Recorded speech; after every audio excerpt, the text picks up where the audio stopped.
Welcome to the Slop Temple. We pray this video helps. You start by gathering crackers and tools so you can act fast. Pick plain or lightly salted crackers to control flavor. Break 2-3 cups roughly by hand into a bowl because quick large pieces grind more evenly. If using a processor, pulse in 1-second bursts to avoid overdusting. If using a bag and pin, crush with steady, even strokes. Add 1 teaspoon salt only if your crackers are unsalted. This keeps the final taste balanced and predictable. Once your crackers are broken, focus on texture. Pulse for a few seconds, checking between pulses until you see consistent fine or coarse crumbs. Make sure to stop and scrape down the bowl so everything grinds evenly.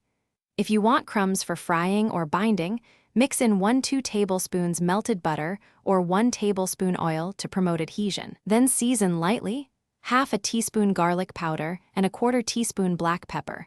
Because crackers already finish by using or storing the crumbs immediately. Pack into an airtight container and refrigerate up to 2 weeks or freeze up to 3 months.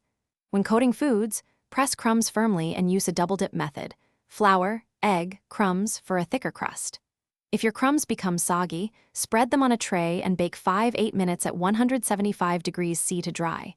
Make sure they cool fully before sealing.